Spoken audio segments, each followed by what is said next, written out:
Eu voltei para casa depois de 7 anos fora, com uma mala pequena e um coração cheio de saudade. Pega um café bem quentinho e senta aqui comigo, porque essa história parece invenção, mas poderia ter acontecido em qualquer cantinho desse Brasil. E eu já vou adiantando uma coisa. A pessoa que você vai desconfiar primeiro, talvez nem seja quem realmente escondeu a verdade. Meu nome é Isabela Correia, tenho 32 anos, e a razão de eu ter voltado para Serra Bonita, uma cidadezinha no interior de Minas Gerais, era simples. Eu queria abraçar minha irmã mais nova, Camila. Depois de tanto tempo separadas pela vida, pelo trabalho, pelas escolhas que a gente faz sem perceber o preço que vai cobrar depois. Desci do ônibus na rodoviária pequena, reconheci cada esquina, cada muro pichado, cada árvore que parecia ter crescido mais do que eu lembrava. Caminhei até a casa onde Camila morava, uma casinha simples perto da igreja matriz, com uma horta na frente que a mãe das duas tinha ensinado a cuidar desde criança. Bati na porta.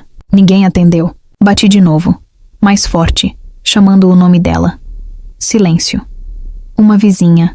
Dona Terezinha saiu de casa ao lado, enxugando as mãos num pano de prato, e me olhou com uma expressão que eu não soube ler naquele momento, mas que mais tarde entenderia ser uma mistura de pena e medo. Moça, você é a irmã da Camila? Ela perguntou com a voz baixa, quase um sussurro. Sou sim, Dona Terezinha. A senhora sabe onde ela está? A vizinha baixou os olhos, olhou para os dois lados da rua, como quem confere se está sozinha antes de falar qualquer coisa. Faz 3 meses que ninguém vê sua irmã por aqui, minha filha. Ela sumiu numa noite sem avisar ninguém, sem levar quase nada. A casa ficou do jeito que estava. As roupas no varal, a louça na pia. Meu mundo desabou ali, no meio daquela rua de terra, mais rápido do que eu podia entender. 3 meses. Minha irmã desaparecida há 3 meses e eu, longe, trabalhando sem saber de nada. Sem imaginar que enquanto eu vivia minha vida normal, Camila tinha simplesmente sumido do mapa. Guarda esse detalhe, porque ele vai doer mais lá na frente, Dona Terezinha disse, sem levar quase nada. E foi exatamente essa frase que, dias depois, eu entenderia ser a primeira pista de que minha irmã não tinha ido embora por vontade própria. Aquela noite eu não consegui dormir. Fiquei sentada na varanda da casa vazia de Camila, olhando para o breu da rua, tentando entender como uma pessoa simplesmente desaparece sem deixar rastro nenhum. Revirei a casa toda, gaveta por gaveta, e encontrei coisas que não faziam sentido. O celular dela ainda carregando na tomada do quarto, a bolsa que ela usava todos os dias pendurada atrás da porta, o dinheiro do salário do mês guardado intacto dentro de uma lata de biscoito. Quem foge de casa por vontade própria não deixa o celular para trás. Guarda essa observação, porque ela vai ser a chave de tudo mais na frente. Na manhã seguinte, fui até a delegacia da cidade registrar um boletim. Mesmo sabendo que já tinha se passado tempo demais, o delegado, um homem cansado chamado Seu Osório, me atendeu com pouca vontade, folheando um caderno velho. Moça, já tem um registro aberto, sim. A família da senhora sua irmã foi quem denunciou primeiro, faz uns 2 meses e meio. Família? Que família, Seu Osório? Nós só temos uma tia, a tia Marlene, e ela mora longe daqui. O delegado franziu a testa, como se algo não batesse. Não, moça. Foi um rapaz que se apresentou como noivo dela. Rodrigo Almeida. Ele que veio aqui preocupado, dizendo que Camila tinha sumido depois de uma briga. Eu nunca tinha ouvido falar de nenhum Rodrigo. Minha irmã, nas últimas ligações que fizemos, meses atrás, nunca mencionou nenhum noivo, nenhum namorado sério. Aquilo me deixou com um frio estranho no peito. Fui atrás de mais informações e descobri, através de uma antiga colega de trabalho de Camila, Dona Fátima, que esse tal Rodrigo tinha aparecido na vida da minha irmã havia menos de 1 ano, um homem bem falante de fora da cidade, que dizia trabalhar com negócios de terras na região. Isabela, eu não queria falar isso sem ter certeza, mas eu sempre estranhei aquele homem. Sua irmã mudou muito depois que começou a namorar ele. Parou de sair com as amigas. Parou de atender ligação quando a gente chamava. Guarda essa fala também, porque ela vai valer mais do que qualquer depoimento na delegacia. Naquele momento, o primeiro nome que veio à minha cabeça como suspeito foi exatamente esse Rodrigo. Mas eu ainda não sabia que, como em toda mentira bem contada, o rosto mais óbvio nem sempre é o dono da verdade inteira. Fui atrás desse tal Rodrigo Almeida. Descobri, perguntando pela cidade, que ele tinha um escritório pequeno perto da Praça Central, onde dizia negociar compra e venda de terrenos na região. Quando cheguei lá, encontrei um homem de uns 40 anos, bem vestido, sorriso fácil, que me recebeu como se já soubesse quem eu era. Isabela, certo?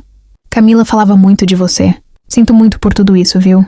Eu também não durmo direito desde que ela sumiu. Rodrigo, eu preciso entender. Vocês brigaram, foi isso? O que aconteceu naquela noite? O sorriso dele ficou mais rígido. Nós tivemos uma discussão boba, sim. Coisa de casal. Ela saiu de casa nervosa e eu nunca mais consegui falar com ela.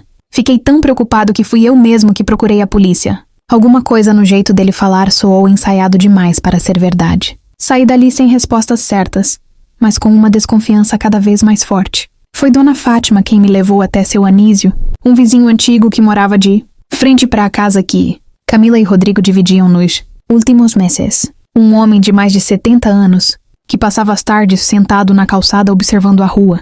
Moça, eu não durmo bem à noite de tanto problema que a idade traz. E eu vi coisa estranha, sim.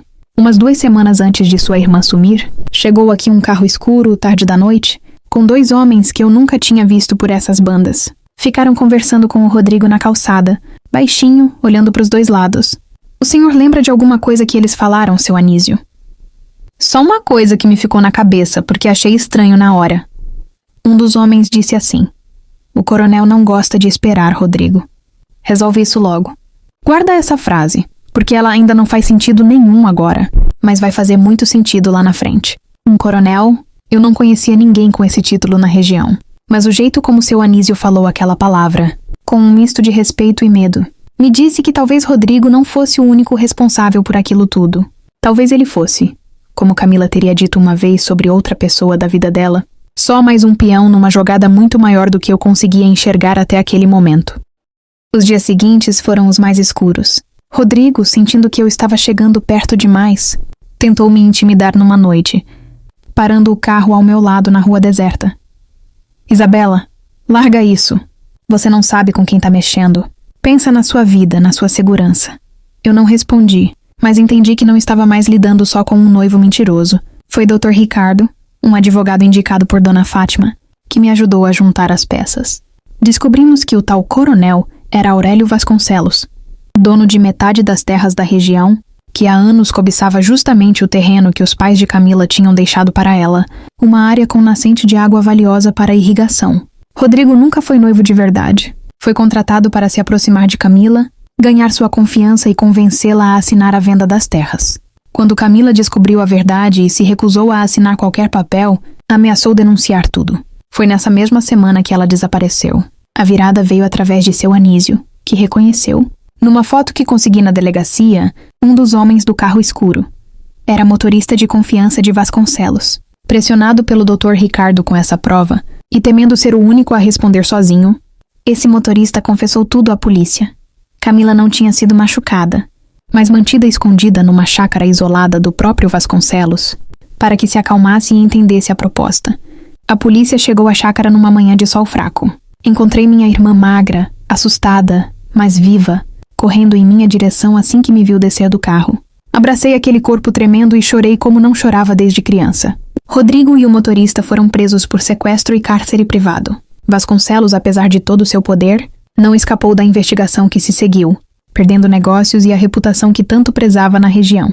Hoje, Camila e eu moramos juntas de novo, na mesma casinha perto da igreja matriz, com a horta que nossa mãe ensinou a cuidar florescendo como antes. E se alguém perguntar o que restou de mais valioso de toda essa história, a resposta não seria a terra protegida nem a justiça feita.